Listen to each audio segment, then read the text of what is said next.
Hallelujah. Praise the Lord. Let us pray. Heavenly Father, in the name of Jesus, the Most High God, we adore you, we adore your name. We bow our heart before you for the great privilege given unto us to be alive today on a wonderful day like this. I want to thank you, Lord, for the peaceful atmosphere. I want to thank you, Lord God Almighty, for the preservation of our lives. I want to thank you, Lord God Almighty, for the privilege given unto us to gather like this, even to hear your word. Father, Lord, we pray, accept our thanks in Jesus' name. Dear Lord, we want to pray and ask that you grant us hearing ears, understanding mind to comprehend your word, that your word will do us good today. Your word will restore lost hope today. Your word will bring encouragement to the discouraged. Your word will lift up those who are down in spirit. In the mighty name of Jesus, Lord, you send forth your word healed and delivered your people from their destruction. Jesus came to deliver. Jesus came to save us. Jesus came to liberate us. I'm praying, oh God, I'm asking that your word will liberate today. Your word will heal today. In the mighty name of Jesus Christ. Thank you, gracious Father. Blessed Holy Spirit, I hand over this hour unto you. Come and take control. In Jesus' name I pray. Amen. Praise the Lord. Once again, beloved, I want to welcome to this wonderful Easter Sunday service in Jesus' name. I want to bless the name of the Lord for a day like this. A day we are celebrating the resurrection of our Lord and Savior Jesus Christ. In fact, this is the best that has happened to Christendom, the resurrection of Jesus. If Jesus had no risen, I'm telling you, there wouldn't have been anything like Christianity. So I want to thank God for Jesus. I want to thank God for Easter. The joy of Easter will not cease in our lives in Jesus' name. And the purpose of Easter will be visible, will be seeable, will be noticeable in our lives in Jesus' name. Amen. In fact, our theme for this month is Hell from Above. Easter is the hell from above. Jesus is the hell from above. We are talking about everything around Jesus. You know, nothing good comes outside Jesus. So we are talking about hell from above. We are talking about Jesus. We are talking about Easter. And it's my prayer that this very season, all of us, we shall receive hell from above in Jesus' name. Amen. For today's ministration, I want to read from Matthew chapter 28. Matthew chapter 28. Verse 1 to 7. In the end of the Sabbath, as it began to dawn toward the first day of the week, came Mary Magdalene and the other Mary to see the sepulchre. And behold, there was a great earthquake, for the angel of the Lord descended from heaven and came and rolled back the stone from the door and sat upon it. Verse 3. His countenance was like lightning, and his raiment white as snow. And for fear of him, the keepers did shake and became as dead men. And the angel answered and said unto the women, Fear not ye, for I know that ye seek Jesus, which was crucified. He is not here, for his risen. He said, Come, see the place where the Lord lay. Verse 7 and the last. And go quickly and tell his disciples that he is risen from the dead. And behold, he goeth before you into Galilee. There shall ye see him. Lo, I have told you. May God bless the reading of his word. Listen into our lives in Jesus' name. The topic of today's message is titled The Risen Christ. The Risen Christ. The Risen Christ. Jesus is alive. Jesus is not in the grave. Death could not hold him captive. The grave was too small to contain Jesus. The stone they rolled to cover the tomb was too light to stop Jesus from resurrecting. The soldier they employed to watch over the graveyard to the tomb to make sure that it does not rise could not stop him from resurrecting. In fact, Mary sighting the angel, that said they were filled with fear. They were frightened, they were shaking like dead men. But for Mary and other women that went to see if Jesus is still there, the angel turned back and said, you have no cause to be afraid. Don't be afraid because you see Jesus. There is hope for you. There is life for you. Beloved, even in this very moment, this very time that the whole world is in confusion, Jesus is saying to us that you have no cause to be afraid. Fear not, because Jesus, the resurrection and the life, is on your side, is inside of you, is with you. Praise the Lord. Amen. So I want to thank God Almighty for Jesus. I want to thank God for Easter, and that is the reason why we can say that we are a living church, because our Lord Jesus is a living Jesus. It's not a dead Jesus. It's not like the Jesus of Oyinbo or Jesus of Ikeja that are no more. Our Jesus is alive and is alive forevermore. And I'd like to sing this song. He is alive. Amen. He is alive. Jesus is alive forever. He is alive. Amen. He is alive. Amen. He is alive. Jesus is alive forever. He is alive. Amen. Jesus is alive. And I said, because I live, you shall live also. Beloved, you shall live also in Jesus' name. Amen. I want to thank God for today once again. I want to bless the name of the Lord for the privilege given unto us to know Jesus as our Lord and Savior. And it's our privilege that we are alive today to celebrate another Easter. And that Easter is just a remembrance of what happened over 2,000 years ago, that Jesus Christ was killed, buried, and he resurrected. And today we have hope, we have confidence, we have assurance that we will see him in the name of Jesus Christ. Praise the Lord. But the question I want to ask is, who is Jesus to you? Who is Jesus to you? Or what do you call him? Because who he is to you matters a lot. What you call him matters a lot. So who is Jesus to you?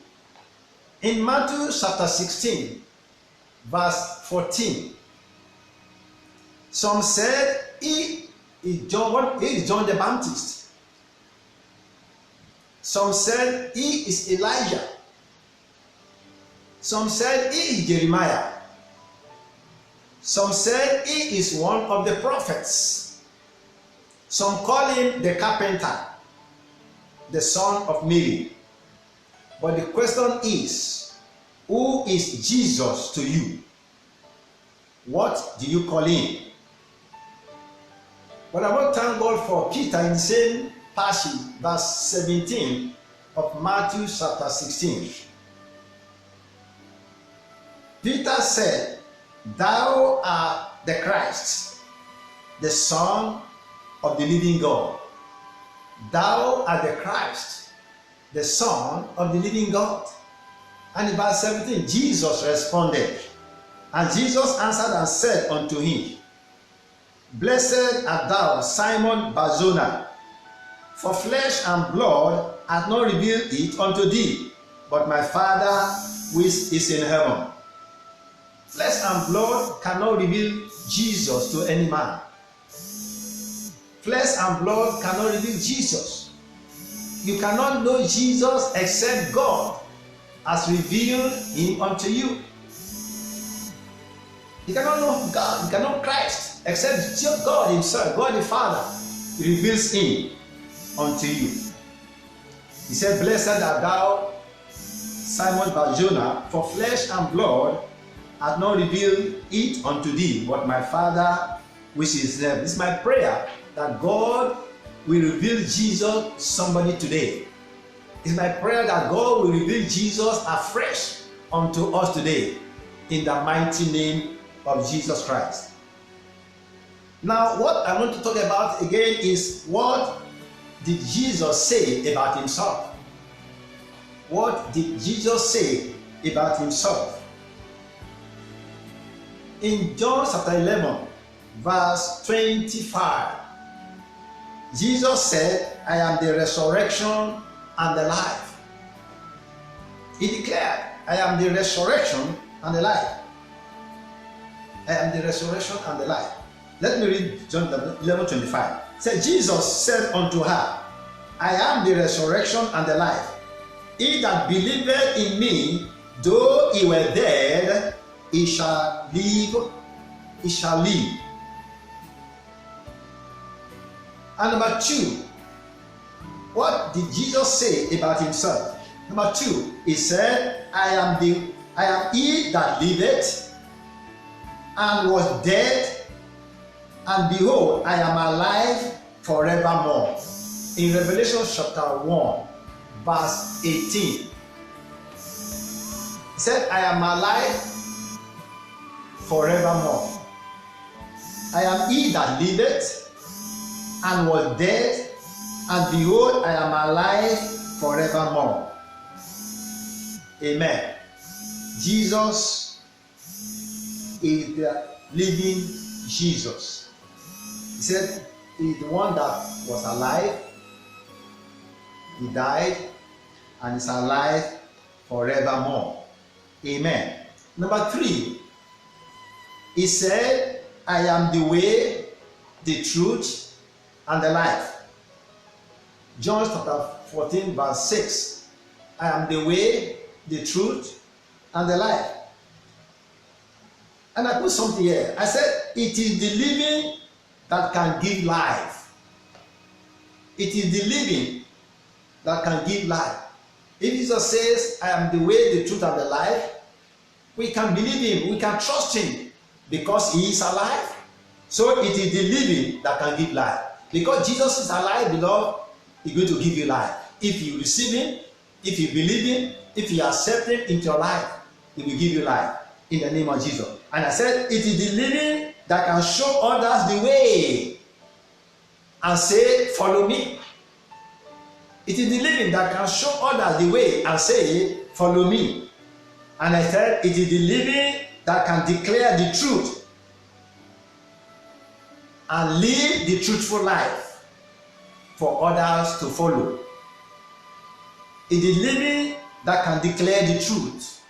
Said, I am the way, the truth, and the life. So what I'm saying here is that it is the living that can declare the truth.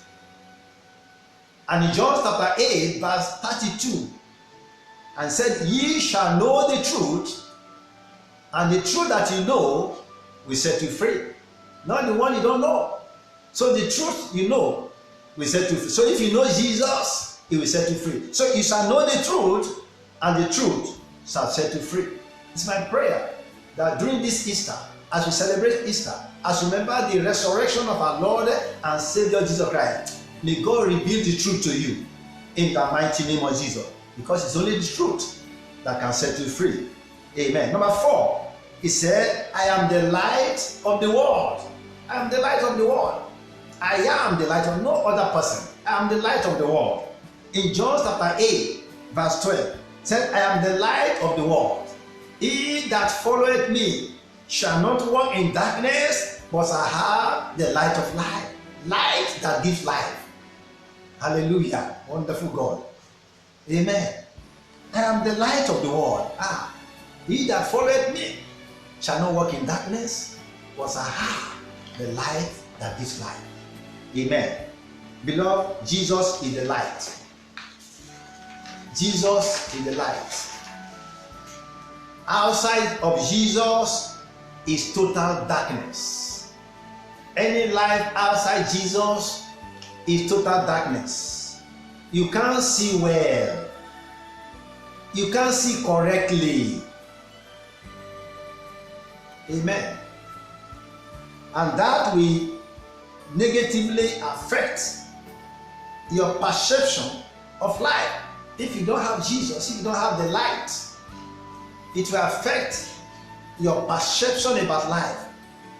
You'll be thinking that I'm seeing very well. I'm okay. But the truth of the matter, because you don't have Jesus, the light of the world, you're in darkness. But it's my prayer that the Spirit of the living God will help you to come out of that darkness today and embrace the light. Jesus, the light of the world, in the mighty name of Jesus Christ. Jesus is the eye opener. Jesus is the eye opener. When you come to the light, you see well, you see clear. Your understanding will be opened. You know, it's the eye opener. May your eyes be open today as we are hearing the word of God in the mighty name of Jesus. Number 5. Jesus said, I am the living bread which came down from heaven. I'm the living bread which came down from heaven. John chapter 6, verse 51. I am the living bread which came down from heaven. In other words, there is satisfaction in Jesus. Oh, wonderful God. There is satisfaction in Jesus. There is satisfaction in Jesus. He is satisfied. I love this song. I am satisfied in Jesus. I am satisfied in Him. My faith in Him will never fail. I am satisfied in Jesus. Say, I am the living bread which came down from heaven. The bread that satisfies. Beloved, there is satisfaction in Jesus. There is satisfaction in Jesus. There is satisfaction in Jesus. There is satisfaction in Jesus. Beloved, embrace this Jesus. Embrace this risen Christ, and He will satisfy you in the mighty name of Jesus Christ. Number 6, He said, I am the good shepherd. I am the good shepherd. John chapter 10, verse 1 said, I am the good shepherd. The good shepherd gives his life for the sheep. I am the good shepherd. I am the good shepherd.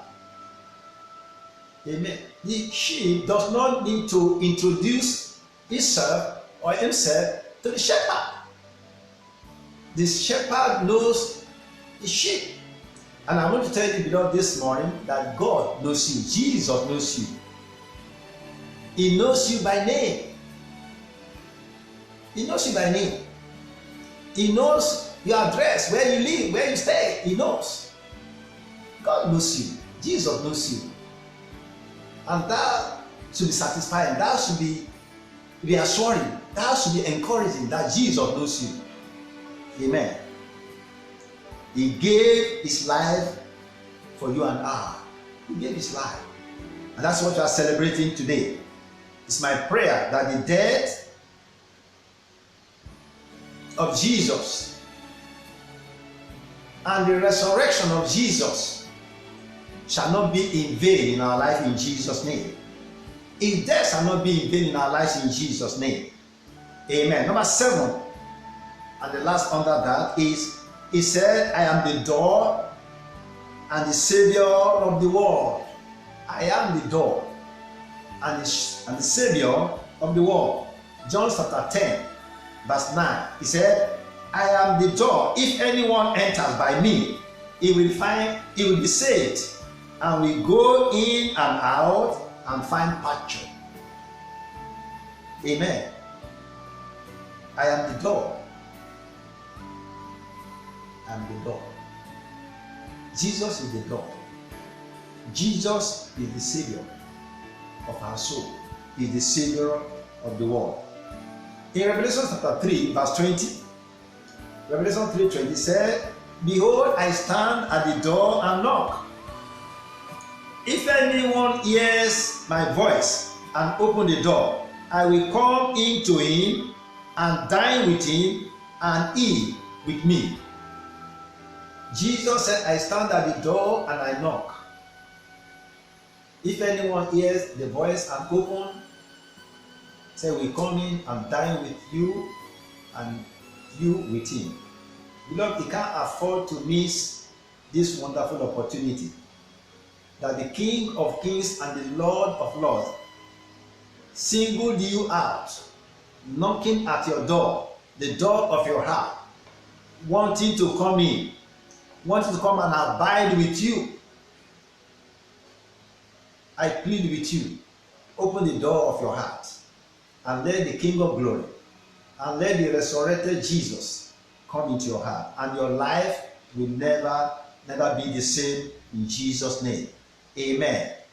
Praise the Lord.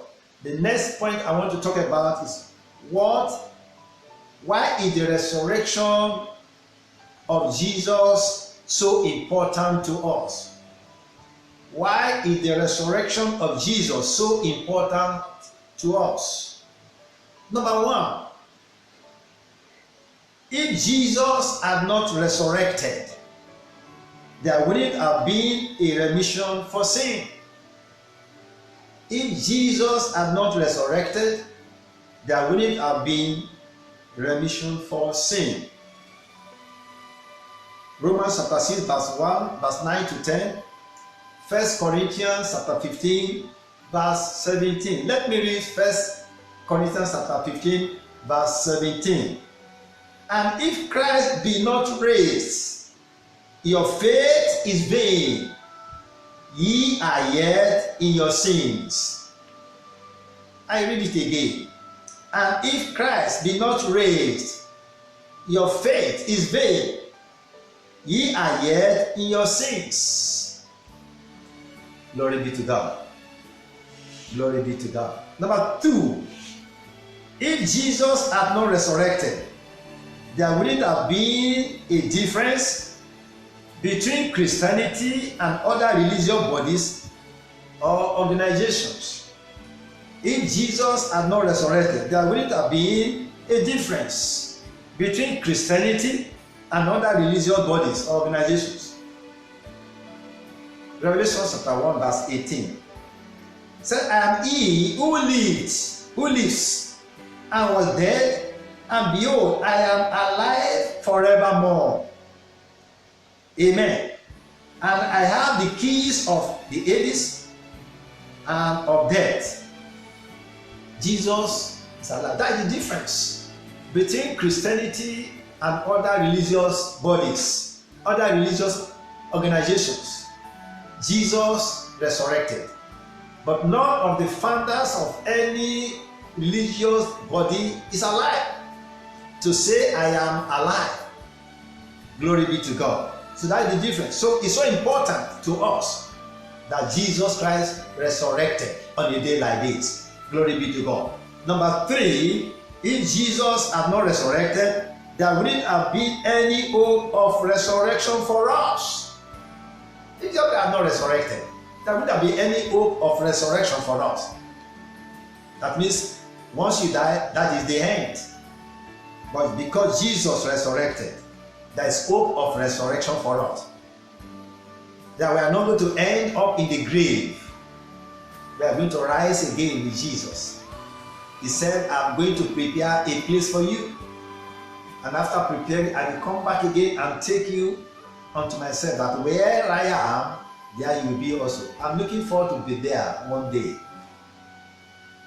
I pray and believe that none of you listening to me, none of you hearing this message will miss that place that Jesus Christ is going to prepare for us in the mighty name of Jesus. Amen. Number four, His resurrection brought about our deliverance from the wrath of God. His resurrection brought about our deliverance from the wrath of God, from the anger of God. 1 Thessalonians chapter 1, verse 10.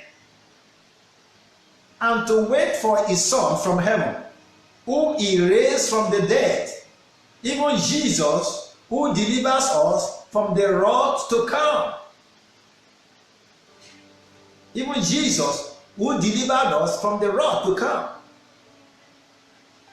So his resurrection brought about our deliverance from the wrath of God. Amen. Number 5 and the last.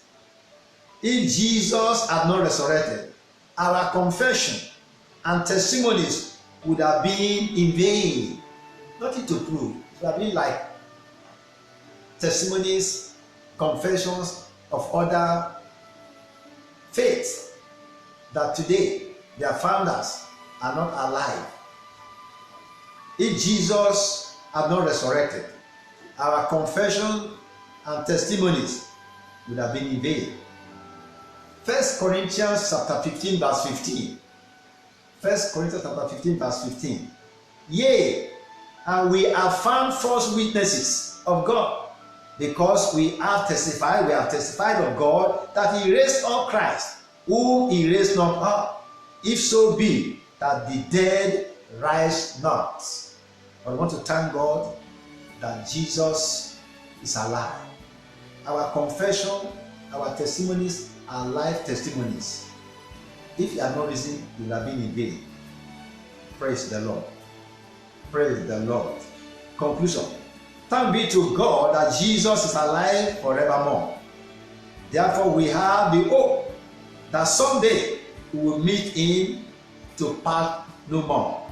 Beloved, Jesus died and rose again to give you life, that you may have it more abundantly.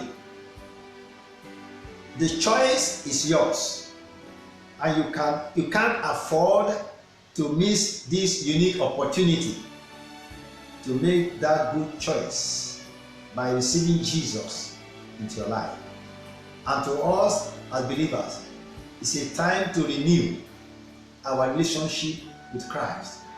It's a time to re-examine ourselves and to see if we are where we were 2-3 years ago, if we are still where we were when we first believed. Because it's a time to reconsider. It's a time to examine ourselves and go back to our first love. And it's my prayer that this Easter will do every one of us good in Jesus' name. Praise the Lord. I want us to pray. First and foremost, I want to give somebody opportunity this morning to reconcile with his Creator. You are here this hour listening to this message, and you want to give your life to Jesus. Just say this simple prayer after me. Say, Father, thank you for the privilege of hearing this word. Thank you for Jesus that came into this world because of me. Say, Father, I realize my sins. I acknowledge my sins. And I don't want to continue again. I confess my sins. Lord, have mercy upon me. Forgive me all my sins. Wash me with your blood. Accept me as your child. Jesus, I open my heart unto you. Come into my life. Make your abode with me. Take over my life and use me to your own glory. Give me the grace never to go back again. Thank you, Father. For in Jesus' name I pray. Heavenly Father, thank you for your sons and daughters that have made the choice of receiving Jesus into their lives and their personal Lord and Savior. But I pray for mercy. I pray that, Lord, their names be written in the book of life. I pray for grace to continue. I pray for grace never to turn back in the mighty name of Jesus Christ. I plead the blood of Jesus upon their lives, O God Almighty, to keep them strong in you in Jesus' name. Thank you, gracious Father. In Jesus' mighty name I pray. Heavenly Father, I want to thank you for your doings in our life. Thank you for another Easter, the resurrection of our Lord Jesus Christ that brought hope into this world. Glory be unto your name. But accept our thanks in Jesus' name. Mighty Jehovah God, we want to pray and commit Nigeria into your hand. Loving Father, we pray for you are the one that have the final say in every matter. Lord, give the final say concerning coronavirus in this land, oh God. Lord Jesus, take coronavirus away from this land and deliver Nigeria, deliver the entire world from this coronavirus in Jesus' name. Father, let mercy prevail over judgment upon our lives in Jesus' name. Lord, we run into the pool of the blood of Jesus. We run into your name that is a strong tower for covering, for protection, for deliverance from the power of coronavirus in Jesus' name. I pray, God Almighty, none of us have been missing, oh God. After all this, oh God, we shall count the number and none have been missing among us in the mighty name of Jesus Christ. We come accept the blood of Jesus Christ. Thank you, gracious Father. Blessed be your name, O God. In Jesus' mighty name, I pray. Amen. Thank you very much for listening. God bless you. God bless you in Jesus' name. See you again. Praise the Lord. Amen.